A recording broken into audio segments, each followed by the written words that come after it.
maka waktu duha sudah masuk pada pukul 6.12. Jadi mulai dengan pukul 6.12 sudah masuk waktu sholat sunnah duha yang bisa diawali dengan pelaksanaan sholat sunnah isyraq.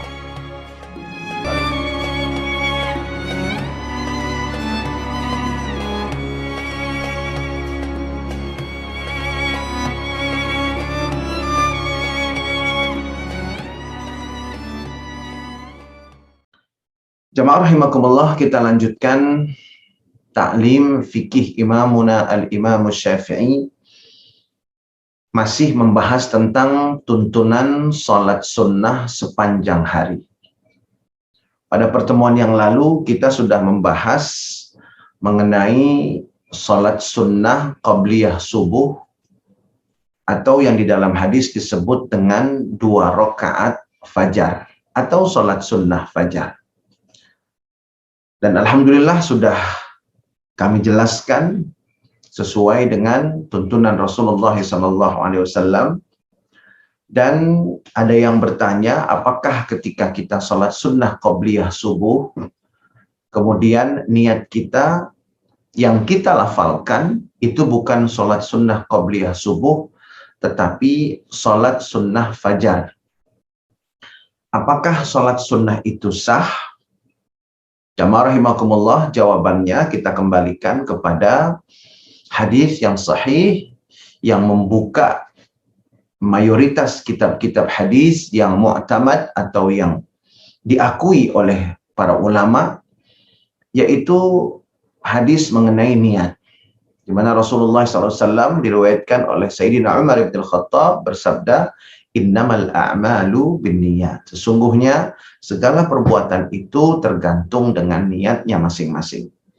Termasuk ketika kita sholat sunat fajar, kita niatkan dalam hati kita adalah sholat sunat qabliyah subuh, maka jamaah rahimakumullah, niat yang kita lafalkan sholat sunat fajar tetap sah, karena yang kita maksud dengan sholat sunnah fajar itu adalah sholat sunnah qabliyah subuh.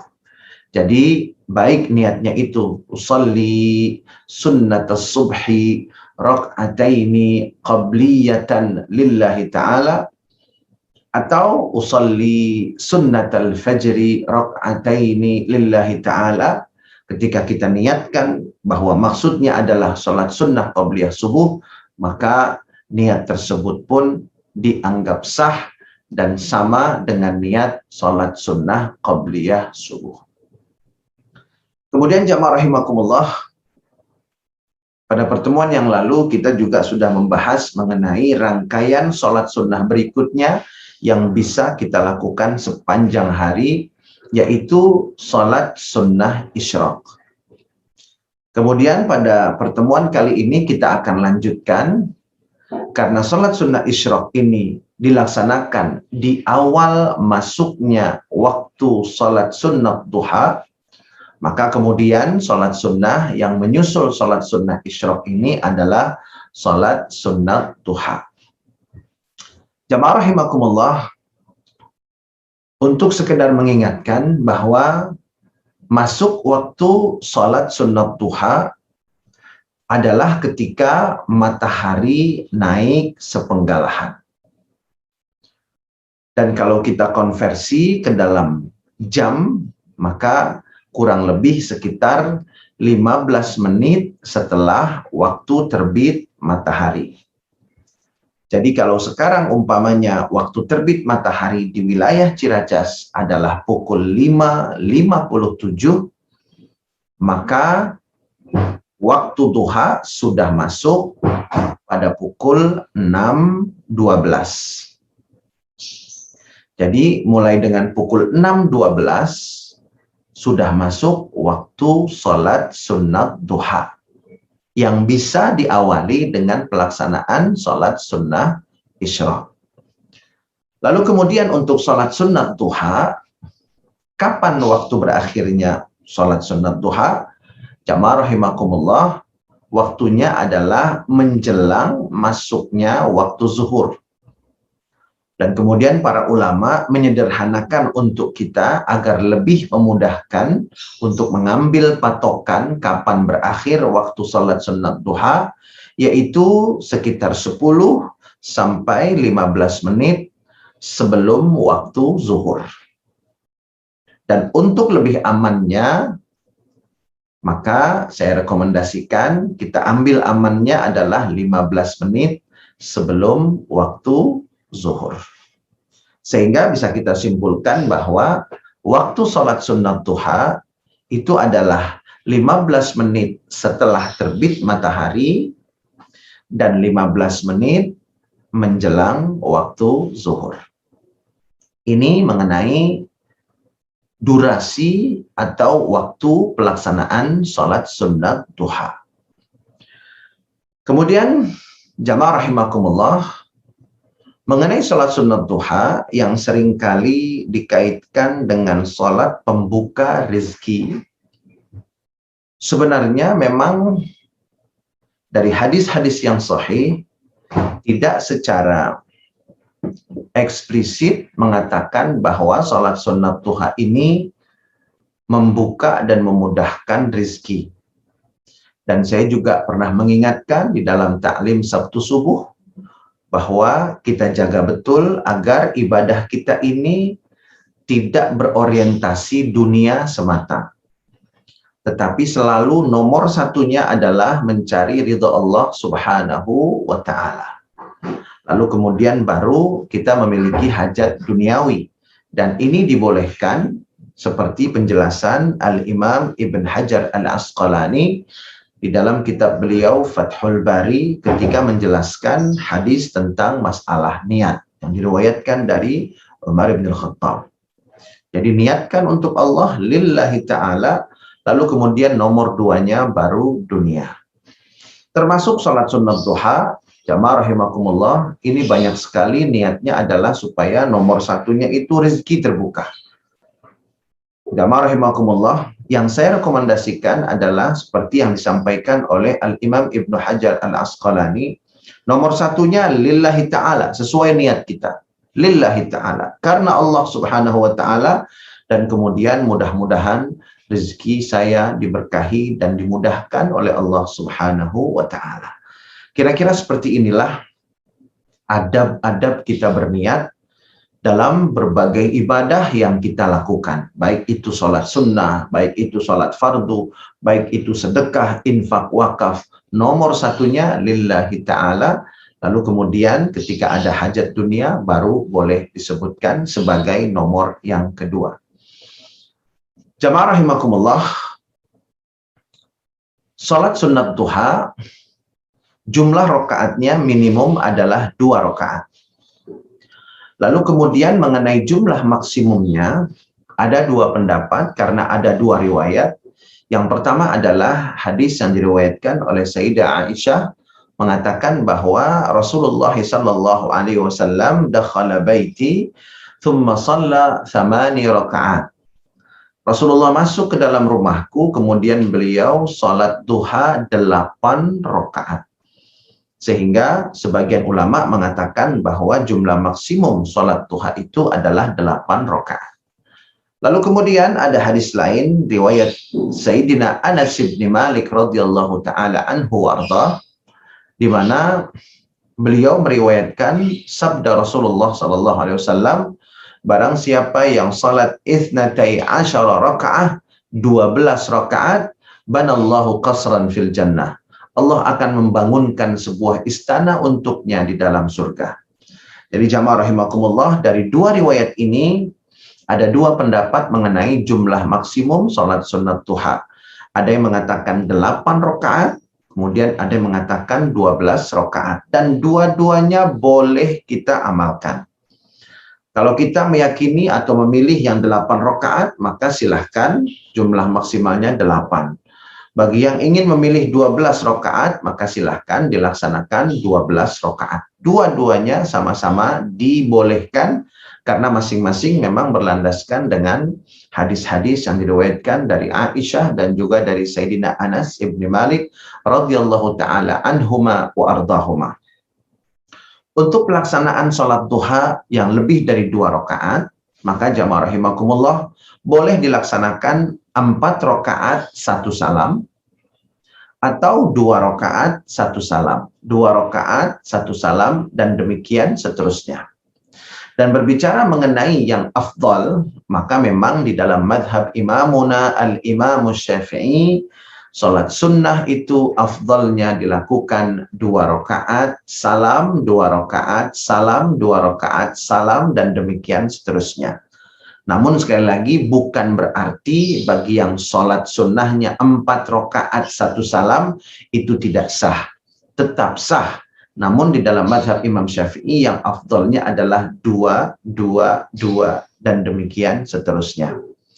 Kemudian jamaah rahimakumullah, ketika seseorang melaksanakan sholat sunnat duha lebih dari 2 rakaat, maka dia tidak harus melaksanakannya pada sekali sholat. Tapi boleh dia membaginya selama waktu sholat sunnat duha. Artinya umpamanya pada jam 6.20 umpamanya, di mana sudah masuk waktu duha, dia sholat 2 rakaat. Lalu kemudian dia beraktivitas. Lalu 1 jam kemudian dia sholat lagi, sholat sunnat duha 2 rakaat. Di tempat yang berbeda-beda. Jam 7 umpamanya dia sudah berangkat dan sudah tiba di perjalanan, kemudian sudah tiba di tempat tujuannya. Di sana ada musola, kemudian sholat duha lagi 2 rakaat. Demikian seterusnya sampai dengan berakhirnya waktu sholat sunnat duha, yaitu 15 menit atau 10 menit menjelang waktu zuhur. Jadi boleh dilakukan secara terpisah selama waktu duha masih ada. Kemudian jamaah rahimakumullah, bagaimana niat sholat sunnat duha? Niat sholat sunnat duha, bismillahirrahmanirrahim, usalli sunnat duha rak'ataini lillahi ta'ala. Aku niat sholat sunnat duha 2 rakaat karena Allah subhanahu wa ta'ala. Usalli sunnat duha rak'ataini lillahi ta'ala. Aku niat sholat sunnat duha 2 rakaat karena Allah subhanahu wa ta'ala. Nah, jamaah rahimakumullah, hukum melafalkan niat ini tentunya adalah sunnah, sedangkan yang menjadi rukun itu adalah melafalkannya di dalam hati.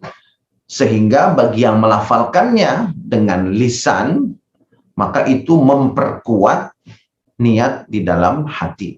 Jadi tidak salah sama sekali, karena niatnya untuk membimbing hati dan untuk memperkuat niat yang kita ucapkan, kita lafalkan di dalam hati kita dengan menyebutkannya secara lisan. Kemudian jamaah rahimakumullah, jam berapa yang paling afdal kita melaksanakan sholat duha? Para ulama kembali kepada hadis Nabi besar Muhammad SAW bahwa Rasulullah pernah bersabda mengenai waktu duha, yaitu sampai anak-anak onta merah punuknya terasa panas. Jadi ini patokannya, anak-anak unta merah punuknya terasa panas. Artinya anak-anak unta merah ini pada waktu itu punuknya kepanasan atau mulai terasa panas. Nah, jamaah rahimakumullah, untuk menyederhanakan, untuk memudahkan memahami waktu ini, maka para ulama mengatakan berdasarkan dengan hadis-hadis yang lain, kalau kita lihat umpamanya dari waktu subuh sampai dengan waktu asar yang merupakan waktu siang, subuh, zuhur, asar. Ini jamaah rahimakumullah, antara subuh dengan zuhur ini waktunya tidak sama dengan antara zuhur dan asar. Sehingga para ulama mengatakan dan merekomendasikan agar sholat sunnat duha ini menjadi sholat yang kedua yang dilaksanakan antara waktu subuh dan zuhur. Sehingga rangkaian dari subuh sampai dengan asar itu ada 4 sholat yang kita laksanakan, sehingga setiap 1/4 hari, dalam bahasa Arab ketika disebut hari itu maksudnya adalah siang, bukan malam. hari itu adalah siang. Jadi seperempat hari atau setiap seperempat di waktu siang itu ada sholat yang kita laksanakan. Subuh, kemudian duha, kemudian zuhur, kemudian asar. Sehingga hari kita itu seperempat, seperempat, seperempat, dan seperempatnya selalu kita isi dengan sholat sunnah dan juga sholat fardu.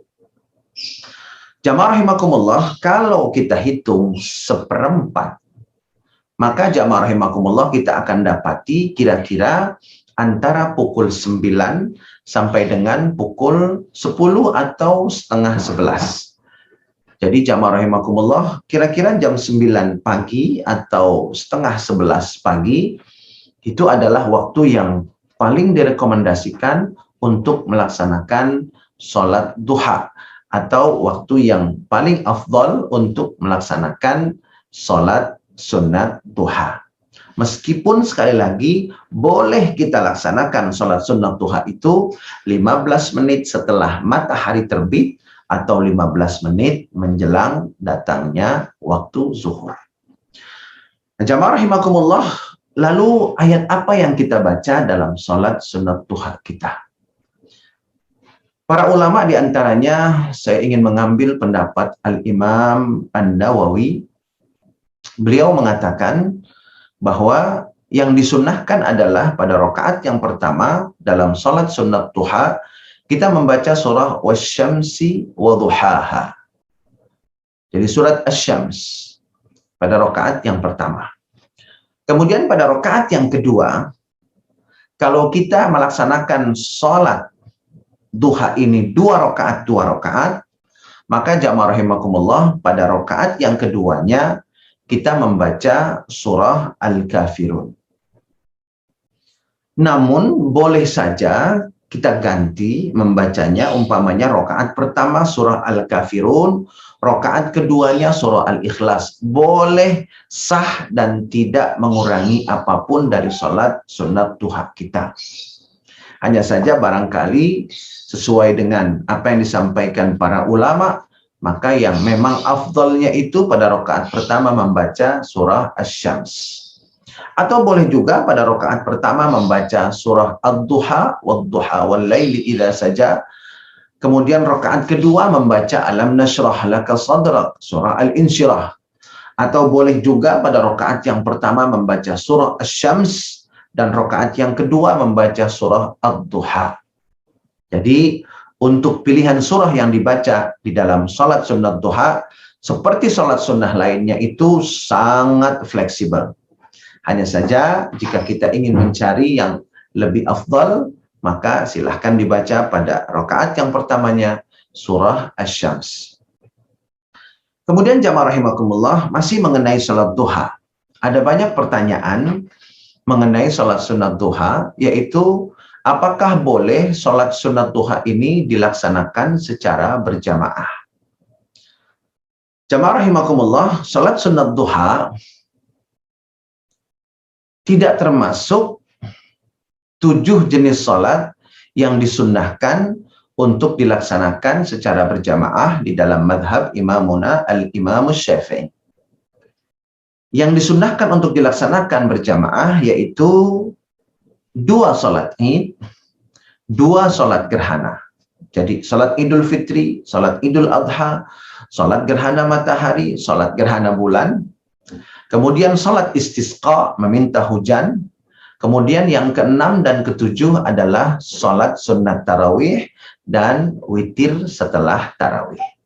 Ini adalah sholat-sholat sunnah yang disunnahkan untuk dilaksanakan secara berjamaah. Selebihnya tidak disunnahkan untuk dilaksanakan secara berjamaah. Artinya yang lebih afdal adalah dilakukan sendiri-sendiri. Lalu pertanyaannya kembali lagi, saya sering melihat ada yang melaksanakan sholat duha berjamaah. Jamaah rahimakumullah, memang kalau kita lihat dari hadis-hadis Rasulullah SAW, Rasulullah pernah melaksanakan sholat sunnah di luar yang 7 tadi secara berjamaah. Seumpamanya saja Rasulullah pernah masuk ke rumah seorang sahabat, Kemudian Rasulullah SAW pada waktu itu waktu duha. Kemudian Rasulullah bertanya kepada tuan rumah, di mana kamu senang aku melaksanakan sholat sunnah? Kemudian tuan rumah menunjuk satu tempat, lalu Rasulullah SAW pun sholat di tempat itu. Lalu kemudian para sahabat yang mendampingi Rasulullah membentuk saf di belakang Rasulullah dan sholat berjamaah bersama Rasulullah SAW di rumah itu. Nah, ini membuktikan bahwa jamaah rahimakumullah, di luar 7 sholat yang tadi disunahkan untuk berjamaah, sebetulnya dibolehkan untuk dilaksanakan secara berjamaah. Termasuk sholat duha, sholat tasbih, sholat taubah, dan lain-lain sebagainya. Hanya saja yang perlu diperhatikan adalah berjamaah ini harusnya sekali-sekali, seperti yang dilaksanakan oleh Nabi besar Muhammad SAW. Jadi tidak dilaksanakan secara rutin. Umpamanya sholat sunat tasbih secara berjamaah dilaksanakan secara rutin. Setiap tasbih berjamaah, setiap duha berjamaah.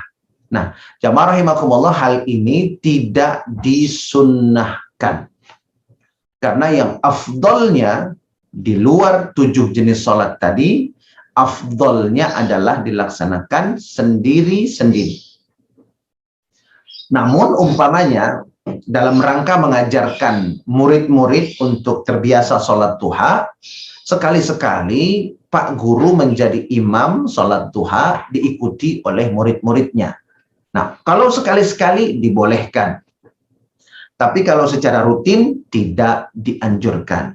Karena memang Rasulullah SAW mencontohkan seperti itu. Jadi jamaah rahimakumullah, tidak secara rutin, tapi sekali-sekali dan ada tujuannya, utamanya yaitu adalah untuk mengajarkan. Nah, ini jamaah rahimakumullah mengenai sholat duha, di mana sholat duha ini memang memiliki beberapa keutamaan. Yang pertama itu jamaah rahimakumullah, barang siapa yang melaksanakan sholat duha, man hafaza ala sabhatid duha, ghufirat dhunubuhu walau kana akthara min zabadil bahr. Barang siapa yang melaksanakan sholat sunat duha, maka dan dia menjaganya, maka Allah akan mengampuni dosa-dosanya, meskipun dosa-dosanya itu jauh lebih banyak dari jumlah buih di lautan. Allahu Akbar. Masya Allah. Jadi jamaah rahimakumullah, jangan identikkan sholat duha ini dengan sholat uang, dengan sholat harta, dengan sholat penarik rezeki. Karena jamaah rahimakumullah, ada keutamaan sholat duha yang lain yang juga sangat besar, yaitu Allah ampuni dosa-dosa kita, meskipun dosa-dosanya lebih banyak daripada buih di lautan. Kemudian jamaah rahimakumullah, seperti yang tadi disampaikan dalam riwayat Anas bin Malik, bahwa barang siapa yang melaksanakan sholat sunat duha 12 rakaat, maka Allah akan bangunkan sebuah istana untuknya di dalam surga. Dan mengenai penarik rizki, jamaah rahimakumullah, memang hadisnya secara redaksional tidak menyebutkan secara eksplisit mengenai hal itu, tetapi redaksi hadisnya adalah barang siapa yang sholat duha fi awalin nahar 4 rakaat. Barang siapa yang sholat 4 rakaat fi awalin nahar, di awal siang, maksudnya di waktu sholat duha, maka Allah subhanahu wa ta'ala yakfihi akhirahu, Allah akan mencukupkan sisa hari itu untuk orang itu. Nah, inilah yang kemudian menjadi dasar orang mengidentikan sholat duha dengan sholat pembuka rizki. Karena hadisnya adalah berbunyi, barang siapa yang melaksanakan sholat duha 4 rakaat di awal waktu hari, waktu siang, atau pada waktu pelaksanaan sholat duha, maka Allah akan mencukupkan hari, sepanjang hari itu untuk orang yang melaksanakannya. Nah, inilah yang dijadikan dasar bahwa sebagian orang mengidentikan sholat duha dengan sholat pembuka rizki. Jamaah rahimakumullah, padahal sholat duha itu juga menjadi sholat yang bisa kita identikan dengan sholat pelebur dosa-dosa kita. Dan sholat yang bisa membuat kita memiliki sebuah istana di dalam surganya Allah subhanahu wa ta'ala. Di samping sholat sunat duha itu akan membuat sepanjang hari kita dicukupkan oleh Allah subhanahu wa ta'ala. Nah, jamaah rahimakumullah, inilah tuntunan mengenai sholat sunnah sepanjang hari. Kita akan lanjutkan dengan waktu berikutnya, yaitu waktu zuhur dan seterusnya. Dan sebelum saya tutup, jamaah rahimakumullah, ada pertanyaan dari salah satu jamaah kita mengenai kapan waktu yang paling afdal kita melaksanakan sholat sunnah witir. Apakah setelah sholat isya ataukah ketika kita selesai melaksanakan sholat tahajud? Jamaah rahimakumullah, tentunya jawabannya kita kembalikan kepada hadis Rasulullah SAW, di mana Rasulullah SAW bertanya kepada Sayyidina Abu Bakar As-Siddiq, wahai Abu Bakar, kapan kamu melaksanakan sholat witir? Maka beliau menjawab, sebelum tidur. Lalu kemudian beliau bertanya kepada Sayyidina Umar bin Khattab, kapan engkau melaksanakan sholat witir? Maka kemudian Sayyidina Umar menjawab bahwa beliau melaksanakan witir setelah bangun tidur pada malam hari. Dan jamaah rahimakumullah, yang perlu kita cermati adalah penilaian Rasulullah SAW terhadap amalan Abu Bakar Siddiq radhiyallahu taala anhu warda dan amalan Umar bin Khattab radhiyallahu taala anhu warda. Beliau mengatakan dua-duanya itu tidak ada yang salah. Dua-duanya tidak ada yang keliru. Tidak ada yang lebih afdal satu sama lain. Artinya dua-duanya afdal. Dua-duanya lebih utama. Nah, lalu barangkali muncul lagi pertanyaan, kalau afdal itu kan biasanya karena paling utama hanya satu. Nah, ini bagaimana kalau dua-duanya afdal? Nah, jamaah rahimakumullah, para ulama pensyarah hadis menjelaskan. Jadi paling afdalnya itu tergantung kondisi seseorang. Kalau seseorang merasa mampu untuk tidur setelah isya kemudian bangun, maka yang afdal adalah melaksanakan sholat witir setelah bangun.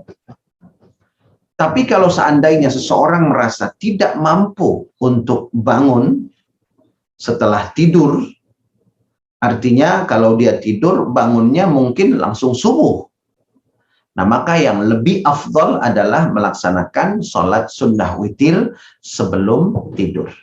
Dan dua-duanya ini lebih afdal tergantung kondisi masing-masing. Jadi ketika ada pertanyaan mana yang lebih afdal sebelum tidur atau setelah tidur, jawabannya kita ukur diri kita. Oh, saya mampu untuk sholat tahajud. Saya tidur dulu kemudian bangun untuk sholat tahajud. Maka bagi orang ini yang lebih afdal adalah melaksanakan witir di akhir rangkaian sholat tahajud. Oh, saya agak kesulitan untuk bangun setelah tidur itu. Maka jamaah rahimakumullah, yang lebih afdal untuk kondisi orang ini adalah sholat witir sebelum tidur. Lalu bagaimana ketika seseorang melaksanakan sholat sunat witir sebelum tidur, namun ternyata di malam harinya dia bisa bangun? Jamaah rahimakumullah, memang ada hadis riwayat Aisyah yang mengatakan, ij'alu akhir salatikum al-witr. Jadikanlah witir itu sebagai penutup rangkaian sholat kalian. Namun jamaah rahimakumullah, Rasulullah juga pernah melaksanakan sholat sunat 2 rakaat setelah beliau melaksanakan sholat witir sebelum tidur.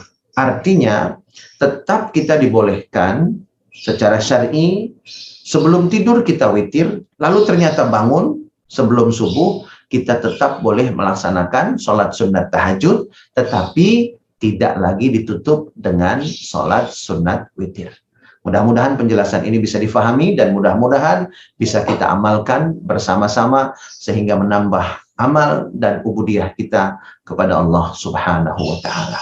Bismillahirrahmanirrahim. Alhamdulillahirabbil alamin. Allahumma shalli ala sayyidina Muhammad wa ala ali sayyidina Muhammad. Allahumma la tada' lana fi majlisina hadza dhanban illa ghafartah wa la 'aiban illa satartah wa la maridan illa syafaitah wa la dainan illa qadaitah wa la hajatan min hawaijid dunya wal akhirah illa qadaitaha wa yassartaha ya Allah ya rabbal alamin. Rabbana hab lana min azwajina wa dhurriyyatina qurrata a'yun waj'alna lil muttaqina imama. Rabbana ighfir lana wa liwalidayna warhamhuma kama rabbayana shighara. Rabbana atina fid dunya hasanah wa fil akhirati hasanah wa qina adzabannar. Wa sallallahu ala sayyidina maulana Muhammadin wa ala alihi wa sahbihi wasallam. Walhamdulillahi rabbil alamin. Kita tutup dengan doa kafaratul majlis. Subhanakallahumma wa bihamdika asyhadu an la ilaha illa anta astaghfiruka wa atubu ilaik. Billahi taufiq wal hidayah. Assalamualaikum warahmatullahi wabarakatuh.